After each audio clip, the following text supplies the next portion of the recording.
niluluwalhati, pinasasalamatan, dinadakila, sinasamba ang iyong banal at makapangyarihang pangalan. Salamat po sa patuloy mong paggabay sa bawat isa sa amin. Salamat sa lahat ng ginagawa mo sa aming buhay. Dalangin namin, Ama, na sa gabing ito'y kumilos ka po ng may kalakasan. Lahat ng nandito, muli po kaming kausapin. At anumang po ka na masuliranin, ikaw ang solusyon. Maging sakit at karamdaman, ikaw ang magpapagaling sa kanilang lahat. At nagtitiwala kami that you are the supplier of everything. Diyos, ikaw ang nasa aming kalagitnaan, welcome ka namin. Ina-acknowledge namin ang presence ng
in this place. The gospel is taken from Mark chapter 4, verses 26 to 34. Mark chapter 4, verses 26 to 34. At ganito po ang sinasabi ng banal na aklat. Sinabi pa ni Jesus, ang kaharian ng Diyos ay maitutulad sa isang taong naghasik ng binhi sa kanyang bukid. Natutulog siya kung gabi at bumabangon kung araw. Samantala, ang binhi ay tumutubo at lumalago, ngunit hindi alam ng naghasik kung paano.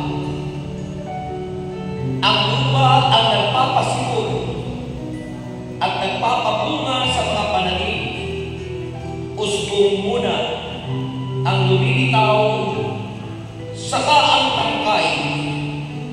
Pagkatapos, nahihitik ito sa butil. Kapag hinog na ang mga butil, agad itong dinalapas ng taong naghasik, sapagkat panahon na para ito'y anin. Saan pa natin maihahambing ang kaharian ng Diyos? Anong talinghaga ang gagamitin natin upang mailarawan ito? Tanong ni Jesus. Ang katulad nito ay butil ng mustasa na siyang pinakamaliit sa lahat ng binhi. Ngunit kapag itinanim, ito'y lumalago at nagiging pinakamalaki sa lahat ng tanim. Ito'y nagkakasama ng mayabong, kaya't ang mga ibon ay nakapamulugan sa lilim nito. Ipinangaral ni Jesus sa mga tao ang mensahe sa pamamagitan ng maraming talinghaga tulad ng mga ito, hanggang sa makakaya nilang makinig. Tuwing nangangaral siya sa kanila, ay gumagamit siya ng talinghaga. Ngunit ipinaliliwanag niya ang mga ito sa kanyang mga alagad kapag sila na lang. Mga kapatid, ang mabuting balita ng ating kaligtasan, ating kalagayan.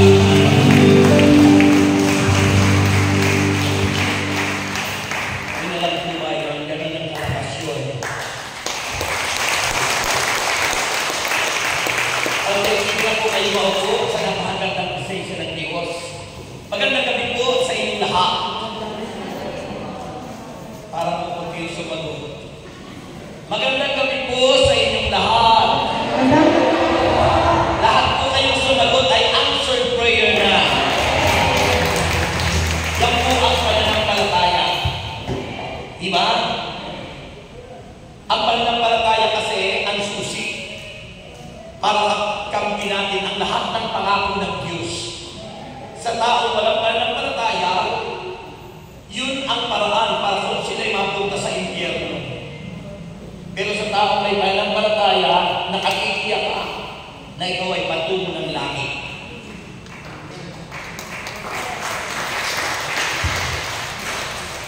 Grabe po yung palakpak niyo. Parang nababaguhan sa inyo. Parang ang palakpak niyo ay parang patak ng ulan. Ibig sabihin, nakakalugod sa Diyos yung patak ng ulan.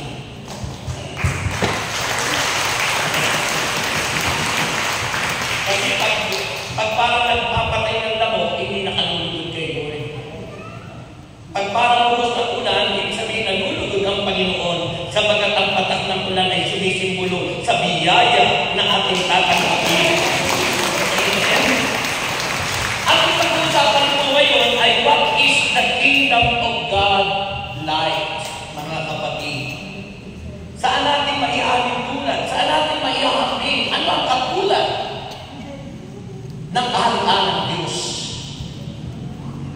Kasi marahil nagtatanong kayo, ano ang katulad? Sabi rito ng banal na kasulatan sa ating binasa, ang kaharian ng Diyos ay maitutulad. Maitutulad. Makikita po natin, inihamin tulad sa binhi. Binhi. Isipin nyo, ano naisip nyo kapag naisip nyo ang binhi? Buti. Pag naisip ko buti, parang palay, yung bigas, yung rice, yung pagpalay pa kasi palay, hindi pa bigas. Buti. O kaya munggo, buti. Sabi ito, ang paghahari ng Diyos o ang kaharian ng Diyos ay maitutulad. Maitutulad sa isang taong naghasik ng binhi. Ano naisip niyo kapag narinig yung binhi? Ano nasa isip niyo? Wala. Bunga na agad. Sabi ng Panginoon dito, ang Panginoon nangangaral about parable. Taging hagat. Sabi ni Saint Luke, makinig kayo, dinadahanda ako kasi nung ako'y mag-talk dito, nung i-review ko yung aking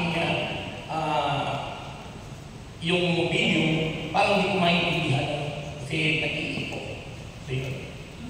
Sabi ng ating assistant servant leader, okay lang na i-record late upload, pero hindi dapat mag-live. Kasi yung mga tao engaged, instead na pumunta rito, doon na lang umaabak sa live. Kaya yung po kung bakit bawal mag-live. So, ang Panginoon, nakikita po natin dito, ang topic natin, what is the kingdom of God like? Ang una nga po sa verse 26 and 29, sabi po ni Saint Luke, ang paghahari ng Diyos ay nag-umpisa na sa puso ng nananalig sa Kanya. Naiiwala kayo? Nag-umpisa na ang paghahari ng Diyos sa puso ng mga nananalig sa Kanya. Wala akong kausap. Isipin niyo, nag-umpisa na ang paghahari ng Diyos sa puso natin. Sabi ng 1 Corinthians 3, verse 16, yung puso natin ay templo ng Diyos na nanahan sa atin. Parusahan ng Diyos yung magwasak sa templo yan. Makita natin paano ang Diyos nag-ahari. At saan natin may tutulad? Sabi ng banal na kasulatan, ito ang sabi ni Kristo sa una na pagtutulad, verse 26 and 29. Sabi na rito, sinabi ni Jesus, ang kaharian ng Diyos ay may tutulad sa isang taong naghasik ng binhi sa kanyang bukid. Talinghaga po, i-analyze nyo tayo kung ating pinakikinggan ang salita ng Diyos, ang bukidin ay ang ating mga puso. Kapag po tayo nakikinig ng salita ng Diyos, o nagbabasa ng salita ng Diyos, yun ang mahiharing tulad na sinasabi, yung puso natin, kung tayo nakikinig at napapahalagahan ang salita ng Diyos, doon nag-uumpisa na ang Diyos ay maghari sa ating mga buhay. Noong unang panahon, nakikinig ba tayo? Hindi naman noon. Hindi tayo nakikinig ng salita ng Diyos. Noong unang panahon. Wala sa atin yun. Hindi mahalaga para sa atin. Kailan ba natin napahalagahan ang salita ng Diyos, di ba? Ako natatandaan ko, napahalagahan ko lang ang salita ng Diyos at nakikinig ako nung ako'y ma-involve dito sa ministeryo.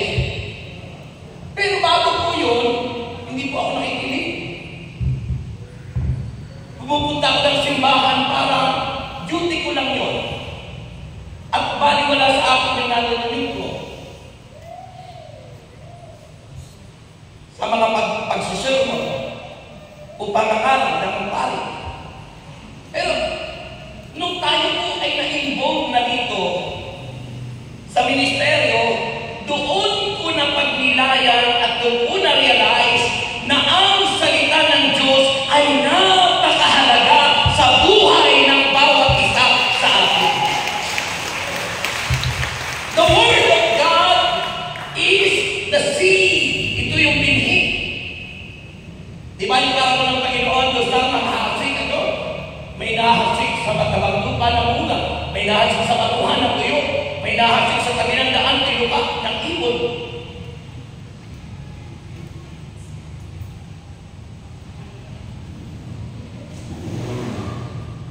Kaya nakita niyo po ano? Saan may halintulad? Sabi, sa isang taong naghasik ng binhi. At pakinggan niyo, alam mo, natutuwa ako kapag si Father Sunny Declaro ay nangangaral. Ang sarap niya pakinggan yung mag-iniisa-isa niya. Iniisa-isa niya yung verses. Sabi ito, saan may halintulad? Sa isang taong naghasik ng binhi sa kanyang bukid, yung ating puso. At sabi ron, natutulog siya kung gabi at bumabangon kung araw. Samantalang ang binhi ay tumutubo at lumalago, ngunit hindi alam ng naghasik kung paano. Grabe!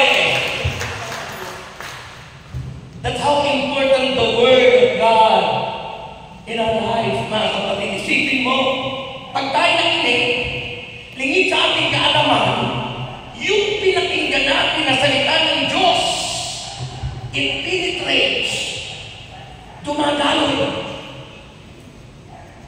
nagiging bahagi ng ating buhay, lumalago, at lingid sa ating kaalaman, darating ang panahon, nagkakayan ka na, sumaganap, pinagpala, dahil sa binhi na ating tinanggap.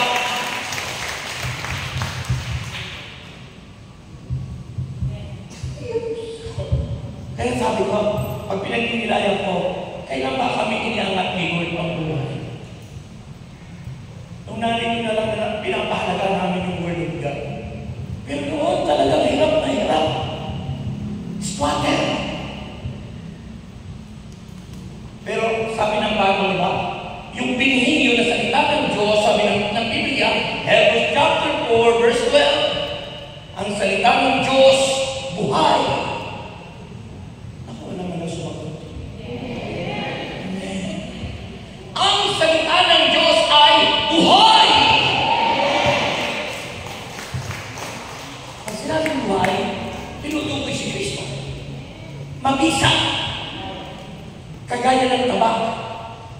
Dating kabilay talim. Tumatago sa mga kasukasuhan, sa mga buto, sa mga utak ng tao, at nalalaman ng salita ng Diyos na ito ang lahat ng iniisip natin lahat.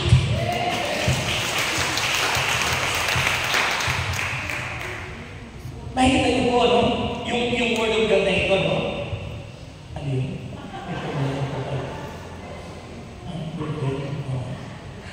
Ibulong mo na lang dyan. Kasi powerful naman siguro. Pag sinabi mo ang Word of God, ano, mayroon ko tinatawag na logos. Sabi niyo, logos.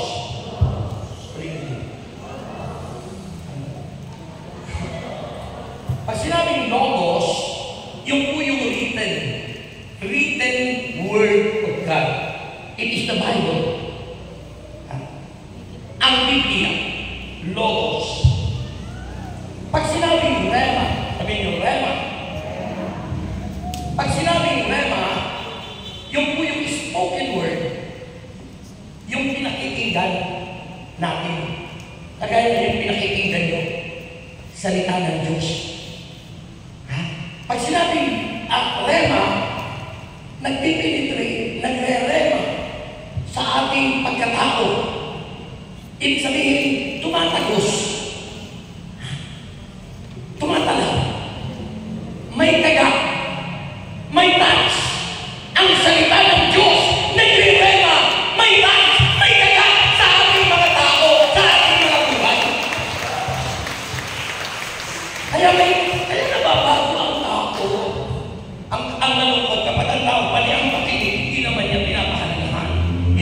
o nakikinig sa naririnig.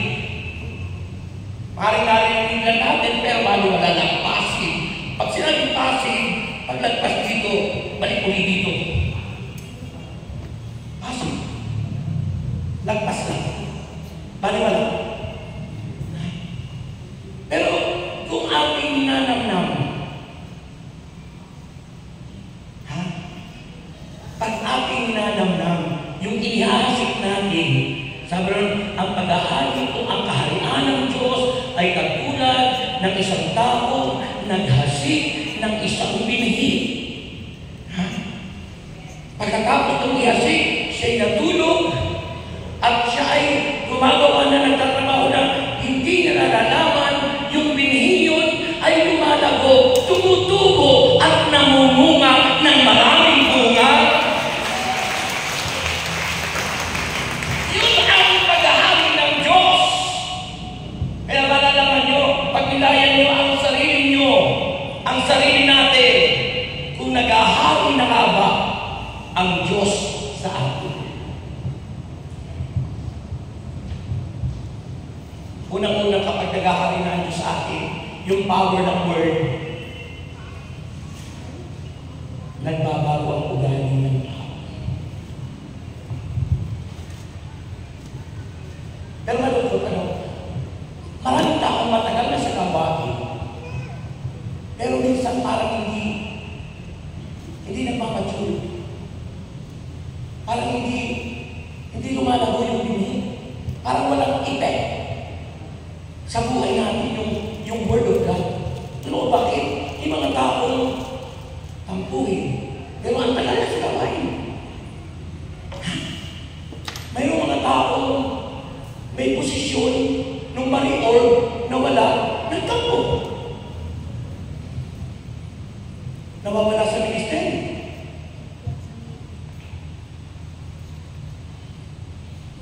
Di ba may magkaroon? Sa ina ko sa Batangas may gano'n. Yung pag natamaan lang ng nawawala. Para bagang gusto mo yung aamo-amoy ka, aamo sa kusik ka lang, para kang tutak na inaamo ka, para kang tutak na gusto mo. Hindi ka na ng paghahari ng Diyos. Kapag ang Diyos ay nag-umpisang maghari sa mga tao na nanalig sa Kanya, kahit anong mangyari, nananatili siyang tapat sa Diyos, nananatili siyang tapat sa paglingkod, nananatili siyang tapat hanggang sa pagbabalik ng Panginoon. Hanggang sa pagbabalik ng Panginoon. Hindi pa nagbabalik ang Panginoon, yung iba nakawala na. Parang hindi ko ma-realize na naghahari na ba ang Panginoon sa buhay natin? Kunting problema, umakaya ka. Hindi mo naghahari yung Panginoon kay Bada ka nasolve yung problema ng kapatid niya. At yung kamay ng Diyos ay naramdaman niya dahil marami tayong kapatid sa lugar na ito na pinaghaharian ng Diyos. Para yung palakpak mo yung pinaghaharian ng Diyos.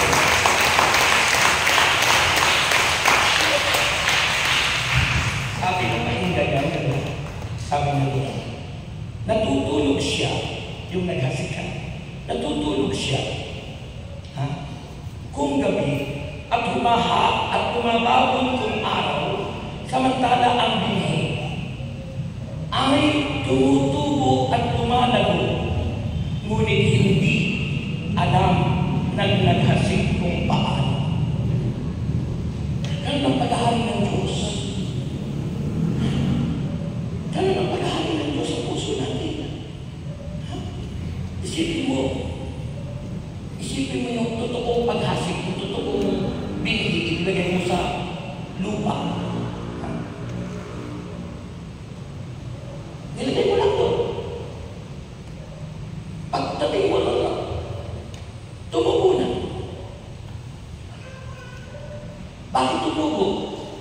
Sapagkat sabi sa banal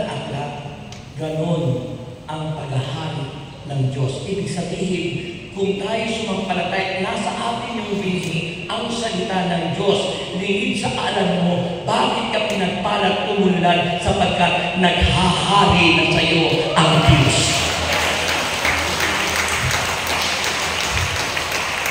Kaya pag naghahari ang Diyos sa atin, saan ang magpuri? Sa Diyos. Diba? Sa Diyos. Salamat sa Diyos. Parang namin ko kay Father Sama, di ba? Nung nakaraan nito, doon sa ano, yung pinagpala na ano. Hindi niya pinasalamatan yung employer niya na nagpaaral doon sa anak niya. Saan siya nagpasalamat? Sa Diyos. Walang ibang dapat pasalamatan sa mga tao naghahari ang Diyos. Walang ibang dapat pasalamatan kundi si Yahweh El Shaddai. Yung nag-viral sa social media, yung kabataan, nasabi niya doon sa social media, bakit kailangan natin ang Diyos ang pasasalamatan? Hindi ba dapat niya na ako na may nagsikap? Nag-aral, nakatapos ng trabaho, umulan. Bakit niya ang Diyos ang pasasalamatan? Samantala, ako'y nagsikap, sabi niya. Bayan. Bakit kanilang thinking? They don't know about the kingdom of God. Hindi nila alam kung paano ang Diyos maghahari at naghahari sa ating mga buhay. Tuloy. Pakinig kayo, tuloy. Sabi niya rin ko, ang lupa ang nagpapasibo. Ang lupa ang nagpapasibo. At nagpapabunga sa mga pananim. Uspong muna ang lumilitaw, saka ang tangkay. Pagkatapos, nahihitik sa butil. Ibig sabihin, nagbubunga. Ano ba yung bunga na inaasahan ng Panginoon? Sabi ng Panginoon sa Kristo, hindi kayo ang pumili sa akin, ako ang pumili sa inyo at humirang upang kayo'y humayo at mamunga at manatili ang bunga sa inyo. Manatili. Sabi ko sa Katolik ko sa ito na, po ba yung bunga na yun kapag naghahari na ang Diyos sa atin? Una nga po, sabi ko yung karakter natin. Ilan taon na po tayo sa ministeryo, mag-40 years na ang ministry. Pero minsan, ang mga ugali natin, parang hindi pa rin 40 years old. Diba? Parang hindi pa rin 40 years. Parang kinder pa lang. Parang sinabi ni Saint Paul, dapat kayo mga tagapagturo na, sabi ng Panginoon. Pero tingnan nyo, sipin mo, mga workers ang tagal na sa gawain, ituro mo, sister, ikaw ang mananalangin. Ako! Ano yung kalugin? Ayaw manalangin. They don't know how to pray. Ay, hindi na marunong. Hindi marunong magbasa. Alam mo, sa aking pag-aaral ko sa diploma certificate, sabi ng aking isang professor doon si Patutol, ayun yung patawag na. Alam mo, tayo El Shaddai, malakas yung touch. Pero bakit nawala yung iba? Kasi kulang tayo sa knowledge. Pero malakas tayo sa touch sa puso natin. We have relationship with the Lord. Pero hindi natin alam, ano ba yung paninindigan sa ating pananampalataya? Hindi natin alam, ano ba yung ating paninindigan sa ating pananampalataya bilang Katoliko Kristiyano? Kaya yung tumating doon sa touch sila, may relationship sa Diyos. Pero, nung matangay ng ibang sekta, ayun lang, mawala na. Nanganak. Nagkawatak-watak. At ang naging natin ang nalaman, silang nananatiling tapat. Sabi ng Biblia, sila lamang ang siyang maliligtas. Silang nananatiling tapat hanggang wakas. Sabi ko nung nakaraang, paano natin mapapalago ulit paano natin mapapanumbalik? Diba? Diba noon ako nag-talk dito noon na nasa YouTube channel ko paano? Hindi ko matandaan nung ako pa may hawak sa inyo. Puno-puno ito noong anniversary. Ang mga suot yung mga yelo. Ewan ko lang kung kayo mga Koristan ko. Yelo lahat ang mga karamihan suot natin. Puno-puno. Diba? Puno-puno. Noon mga yelo, ngayon red.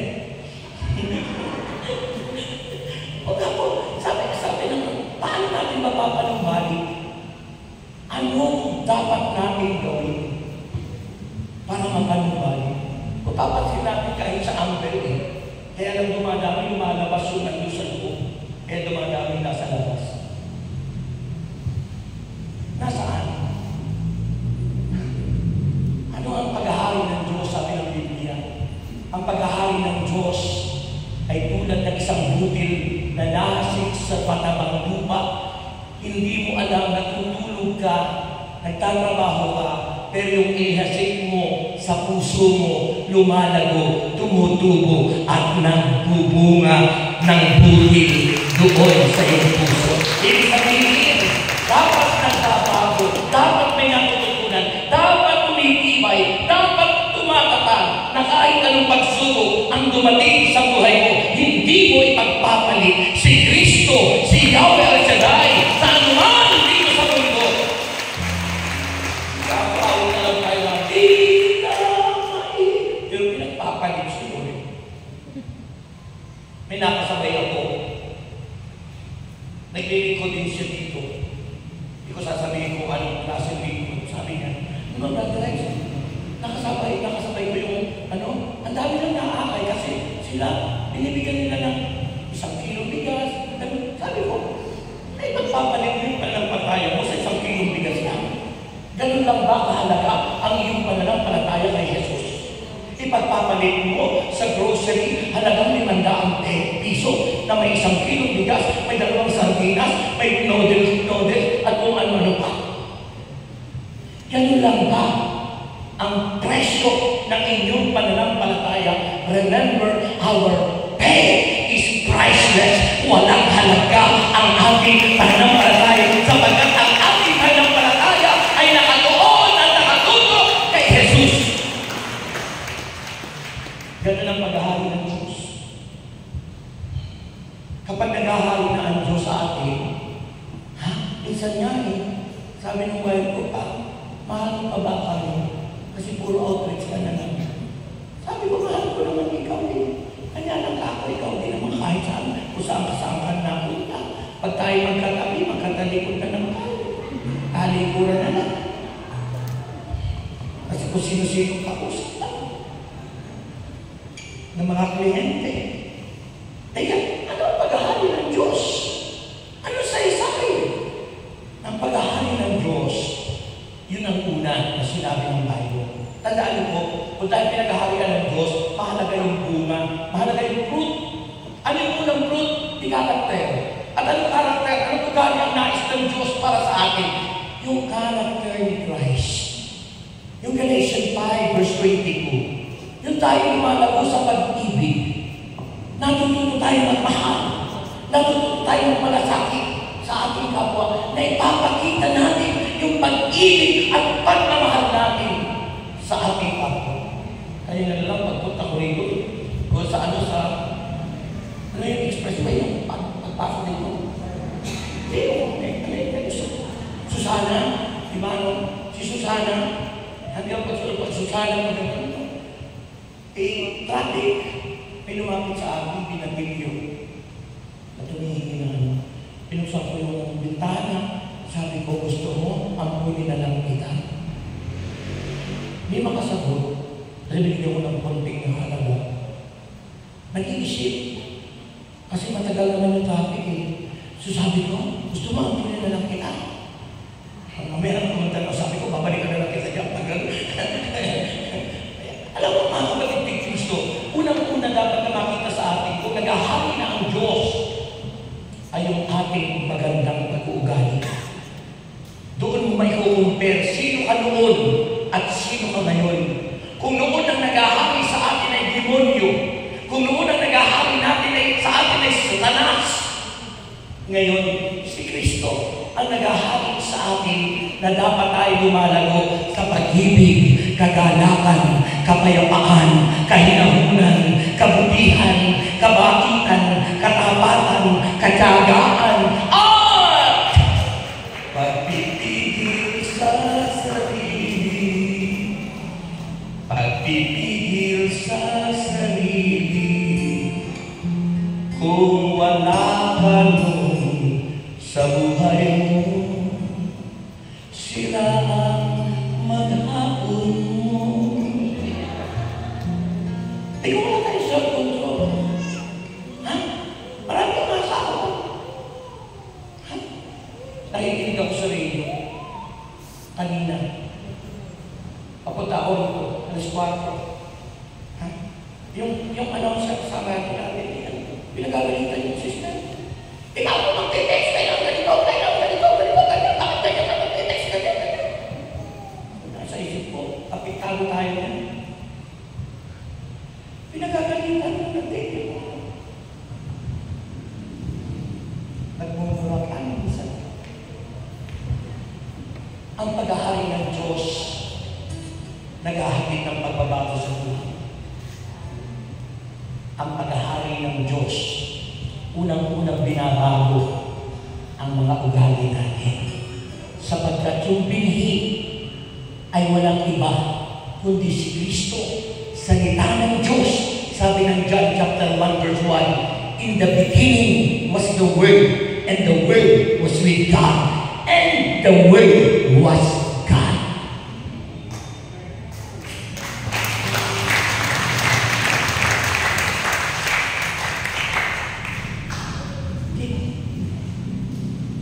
Yung po ang pag-ahari ng Diyos, mga kapatid. Di paano masasabi mo nag-ahari ng Diyos pagkatapos tampuhin ka? Madali kang magaling. Nagtatanim ka ng sama na to. Paano masasabing nag-ahari ng Diyos sa'yo? Ha? Pag tayo nagkakamali ang maghapon, yun ang matinding pagtuturo sa akin. Pag tayo nagkakamali, yun po ang mahalagang pagtuturo sa atin. Kasi pag hindi tayo nagkakamali, hindi tayo mapiperfect. Kaya sometimes, God allow those things to happen to us. Mangyari sa atin na tayo magkamali para unti-unti na tayo maging ganap sa harapan ng ating Panginoong Jesus. Ikaso, ang problema, kapag tayo nagkakamali, hindi natin itinutuwid. Pag tayo nagkakamali, ayaw natin ituwid. Kasi makapay pa rin tayo. Hanggang tayo ay nandyan, pinakinibabaw ang pride natin, hindi makapaghari ang Diyos sa atin. Ang kalaban po ng Diyos sa atin ay sarili natin. Pride. Yung pride po. Ha? Kaya gusto ng Panginoon, be humble. Sabi ng Philippians chapter 2, taglayin ninyo ang kababaang loob ni Kristo. Kapag tinanggap natin at ating pinagbuti yung kababaang loob ng ating Panginoon, makikita mo, mangyayari yung ating inaawit na ibang-iba talaga ang mga anak ni El Shaddai. Grabe po yung palakpak mo. Pangalawa, saan daw malilulay? Sabi nito, saan natin mayahambing ang kaharian ng Diyos at talinghaga ang gagamitin natin upang mailarawan? Tanong ni Jesus, ang katulad nito'y butil ng mustasa, butil pa rin. Kaya lang ang butil ng mustasa sinasabi rito, mga kapatid, sabi rito, na siyang pinakamaliit sa lahat ng binhi. Pinakamaliit. Ibig sabihin dito, hindi yung pong lahat ng pagiging tagumpay nag-uumpisa sa maliit. Wala pong malaki na nag-uumpisa sa malaki. Lahat, kung naghahari ang Diyos sa atin, hindi pwedeng hanapin mo agad yung biglang malaki. Isipin mo lagi, kung ang Diyos ay naghahari sa iyo, mag-start ka sa mababa hanggang sa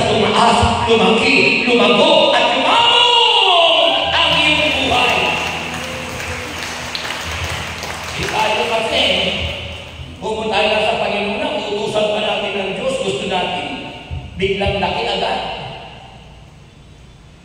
Binigyan ka na ng asawa, o surpak. Surpak na mo kayo dito. Pipintasan mo kayo, binigay sa'yo ng Diyos. Diba? Ganun naman tayo. O, paano yung sasabihin natin tagahari ng Diyos? Mga kapatid. Sabi doon sa buti ng mustasa, no? Sabi rito, buti ng mustasa. Ang katulad dito ay buti ng mustasa na siyang pinakamaliit sa lahat ng binhi. Ngunit kapag itinanim, ito'y lumalago at nagiging pinakamalaki sa lahat ng tanim. Ito'y nagkakasama ng mayabong, kaya ang mga ibon ay nakapamumugat sa gilid nito. Ano ibig sabihin? May mga tao nang umunlad, yumabang. Yung mga ibon na tinutukoy, mga evil spirit. Bakit may evil? Sapagkat may devil. Kaya may evil minsan tayo. Kasi may devil. Kasi ganun ang ibig sabihin. Maliit na buti lang mustasa ang paghahari ng Diyos. Pagkatapos, instead na makita sa iyo ang kababaang loob, instead na makita sa iyo na ikaw ay bumaba, lalo kang nagyabang. May evil ka na, pinamumugaran ng mga ibon. Ano may tinutukoy ng mga ibon yan? Yung mga ibong ligaw. Tingnan mo kasi sa nagsisimbolo sa mga evil spirit.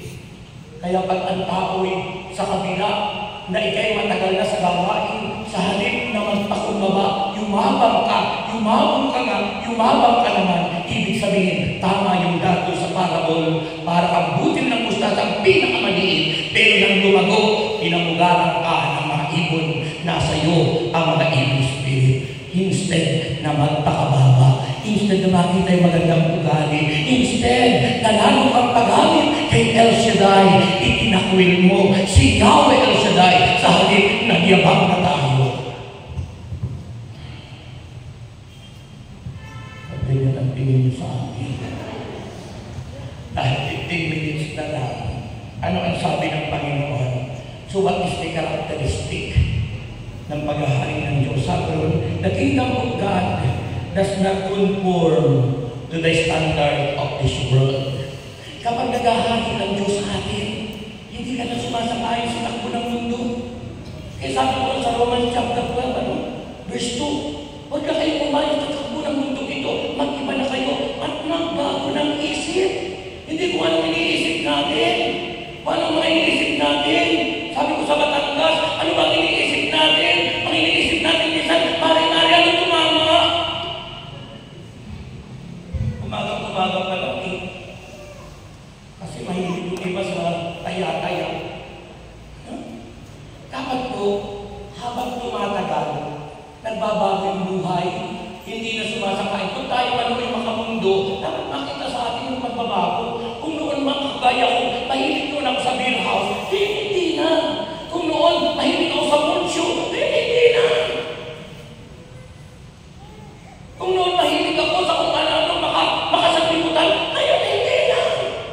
Bakit? Sapagkat kung noon ang nagahari sa akin ay demonyo, ngayon, sa akin, ang nagahari ay si Yahweh El Shaddai. Amen! Amen! Living like Jesus, it means to say, if Christ is your King, you must live like Him. Mamuhay kang tulad niya.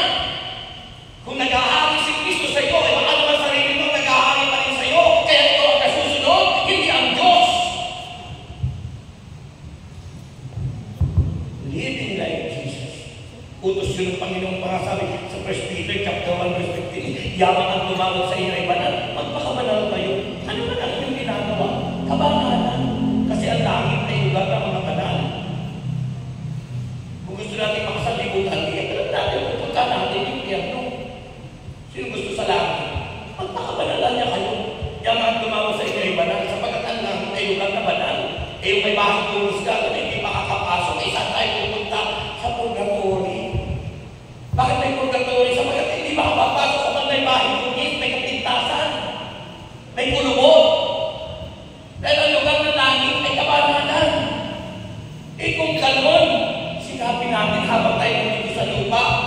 na tayo dumaan pa doon sa purgatory, mas masarap yung direkta ka na makapapasok sa langit. Walang kapintasan dahil nagsikap ka ng paghahari ng Diyos ay iyong sinasabuhay.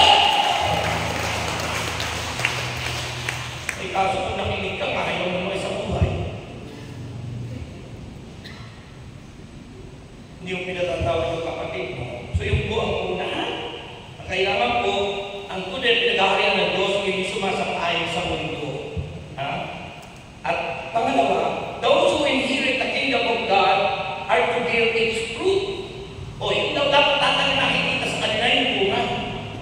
Ano yung bunga? Yung ugali. Pagkatapos ano ba yung bunga ng yung labor? Ano yung mga naakay ng mga tao? Kung marami kang naakay, kung ano man hanggang ngayon 40 years ka nang nag-aakay, pero ikaw lang yung nadalo. Pati asawa mo hindi mo maakay, pati anak mo hindi mo maakay, di anak mo hindi mo maakay, ikaw lang sa bahay mo. Ano ba? Wala kang naakay, wala kang bunga. Mabunganga minsan. Di ba may mga tao mabunganga, matabil pa, maingay, mayabang, pero wala namang naakay. So ugali, yun ang unang bunga. Pangalawa yung fruit of your labor, yung iyong paglilingkod. Ang bunga ay yung mga tao na atay mo. And remember, your first fruit dapat na makita sa iyo, yung iyong pamilya. Kaya nga pamilya appointment with El Shaddai. Kaya nga pamilya muna tayo. Hindi yung ang dami natin naakay na ibang tao, pero yung asawa natin, anak natin, manugang natin, kasambahay natin, hindi natin maakay. Bakit? Kilalang kilala yung ugali mo, hindi nagbabago. Kaya sabi ng asawa, sasama dyan, yung ugali mo, yung bibig mo, at ingay-ingay mo. Hindi ako makatulog. Sabi nung nagsabi sa akin. Kaya, ang paghahari ng Diyos, sabi nung, hindi sumasakay sa mundo. Pangalawa, sabi nung, those who inherit the kingdom of God are to bear its fruit. Your character and your naakay na mga kaluluwa. And finally, ayun na kayo, papay na rin ay. 10 minutes na lang. Finally, the kingdom of God,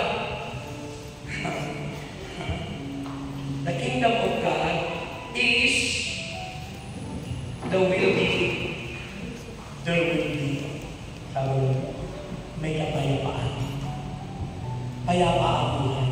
Sabi mo, the kingdom of God is and will be a kingdom of peace. Hindi mamaya El Shaddai ka ng El Shaddai. Sabi ng kapitbahay ko, kapay ng El Shaddai. Ang gugulo sa bahay nila, nag-aaway-away, nagbabatuhan, walang kapayapaan. Eh si Jesus dapat paghari sa atin, He is the King of Kings, Lord of Lords, and He is the Prince of Peace. Ang prinsipe ng kapayapaan ay si Kristo. Ang kabaligtaran kay Kristo ay si Satanas. Walang kapayapaan, kaguluhan. John chapter 10 verse 10. Kaya pag ang bahay nyo magulo, wala doon si Kristo. Maaaring nasa puso natin si Kristo, pero we don't let Him to move and to be the king of that house or the king of your heart. Kailangan gawin natin siyang hari. Nung ginawa kong hari si Kristo sa buhay ko, doon ko nag-start na mabago yung buhay namin. Sino naman magtataka? Siguro kung hindi ako minamo ni Lord, hindi ako magkakasawa ng maganda.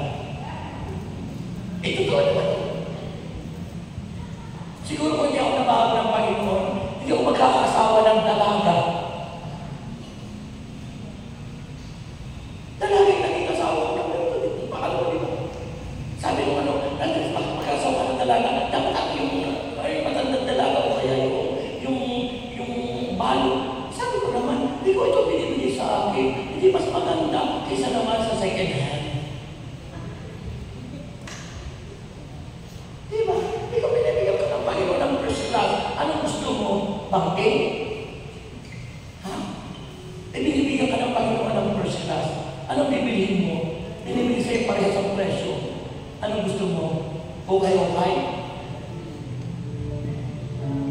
kapag pinag-aarian na tayo ng Panginoon at nag-umpisa maghari ang Diyos, always the best ang binibigay sa atin ng Panginoon. Kayo na kayong lahat. Sabihin mo sa Panginoon, Panginoon, the best ka talaga.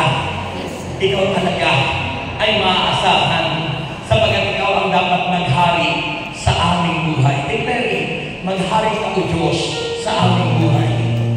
Declare. Ideklara mo. Ideklara mo sa buhay mo.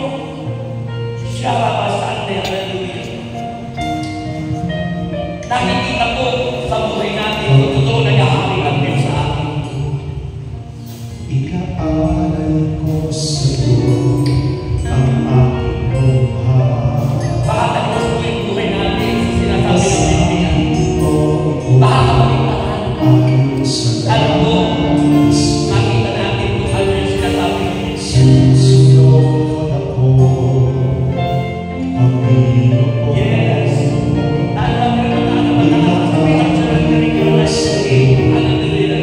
ang aking buhay. Thank you, Jesus. Gawin ko ito ayon sa nais mo. Amen. Susunod ako Hallelujah. sa'yo. Ikaw ang maghari sa buhay ko. Pusong nalisan ang nais mo. Ikaw ang maghari sa buhay ko.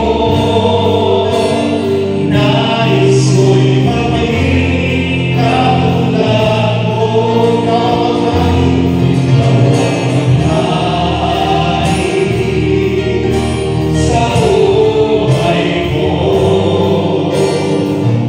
Pusong dalisan ang nais mo. Ikaw ang maghari sa buhay ko. Nais ko'y maging katulad mo. Ikaw ang maghari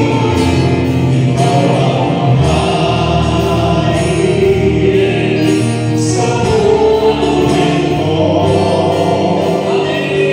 Pusong dalisan ang nais mo. Ikaw ang maghari sa buhay ko.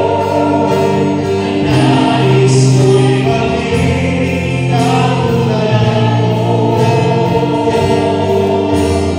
Nais ko'y maging katulad mo. Nais ko'y maging katulad mo. Now let's pause for a minute, mga kapatid, and let's feel the presence of the Lord. Damhin mo ang presensya ng Panginoon. Allow Him to be your King. Pahintulutan mo siya na siya maghari sa iyo. Pahintulutan mo. Huwag yung sarili natin ang siya maghari. Huwag yung sarili natin ang masunod. Si Lord ang dapat masunod. Dahil noong paman, wala na tayo sumampalataya, dapat siya na ang naghahari sa atin.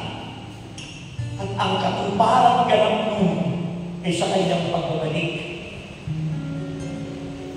Kaya ngayon, inaangkin ko na sa paghahari niya sa inyo, sa ating lahat, ay dumadaloy na ang kanyang kapangyarihan. At inaangkin ko po, Lord, ang iyong pagpapagaling sa lahat ng mayroong sakit at may karamdaman. Inaangkin ko po ang pagdaloy ng kapangyarihan mo ng iyong paghahari sa puso namin, na ang lahat ng uri ng sakit at karamdaman ay kayang-kaya mong pagalingin sa pangalan mo, Diyos. Dahil nagpipenetrate na sa buhay po namin ang iyong salita, ang seed ang binhi, Panginoon, na makapangyarihan. At inaangkin po namin na wala pong uuwi na taglay pa ang sakit na yan. Dinideklara ko ngayon na ang lahat ay pinagaling ng Panginoon, na ang lahat ay pinagpala. In the name of Jesus Christ, receive the healing power. Be healed. Be healed. Be healed. Be healed. Be healed. Receive the power of the word, the power of the seed, the word of God. Receive in Jesus' name. And Lord, cover us with your precious blood and make us holy, worthy, Lord, as we are waiting for your pagbabalik, Panginoon. At naniniwala kami, yun ang kaganapan, Lord, na sa pagbabalik mo, ganap mo kami iniligtas. Ang lahat ay magsabi ng Amen. Palakpakan natin si Lord. Itaas po ang lahat ng inyong daladalahan. Panyo, asin, langis, Biblia, wallet, bag, passport, papeles. At inaasahan ni Lord na sa mga susunod yung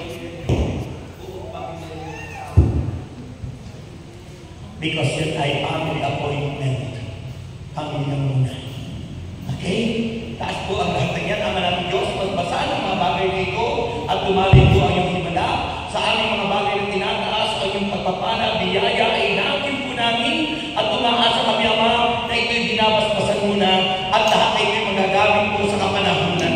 Inaangkin po namin, Panginoon, na kami lahat ay answered prayer na at ang aming binhi na ihahasik ngayon sa iyo, aming mga offering sa iyo, Lord God, ay ibabalik po sa amin ang iba'y pagpapala, siksik-liklik at tumahapon, Lord. We thank you and we bring you back all the glory, honor, praises, and thanks, O Lord God. In Jesus' name, tayo po yung mawag ng pag-aalay para po sa ating pagkukolekta niya.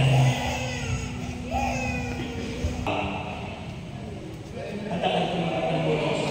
Ha? Okay, ahagis ko na tatlong bonus. Sabi nyo, thank you, Lord. Parang halata na gusto nyo umuwi agad eh. Okay. May the Lord God bless us all now and forever in the name of the Father and of the Son and of the Holy Spirit. Amen. Ito na ang unang bonus nyo! Pangalawa, ito na! Sabi mo, bakit naghahagis lagi? Sabi mo, diba? El Shaddai spirituality. El Shaddai spirituality. Yan. Kailangan habang panahon, lagi gagawin din yan. Ito na ang susunod. God bless.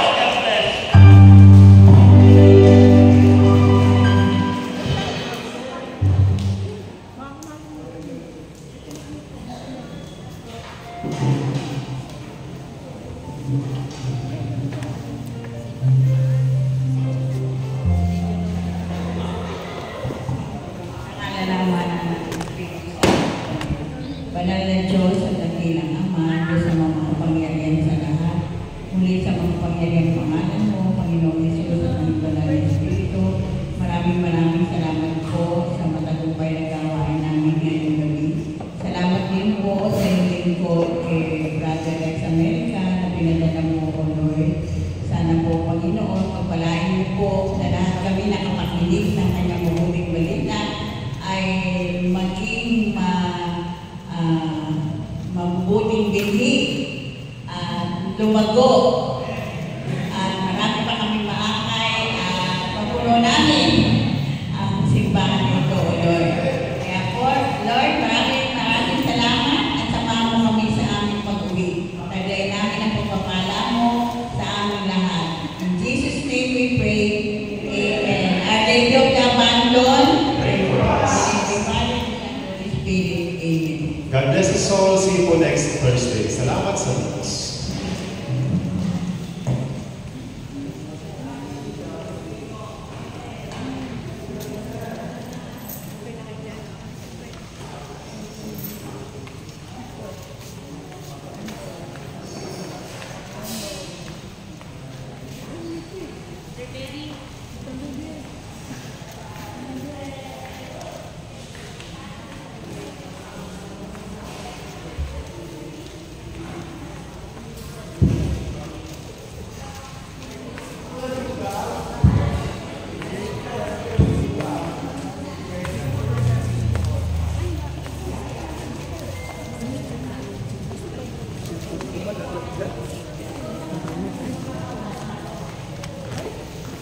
buti hindi nalaglag.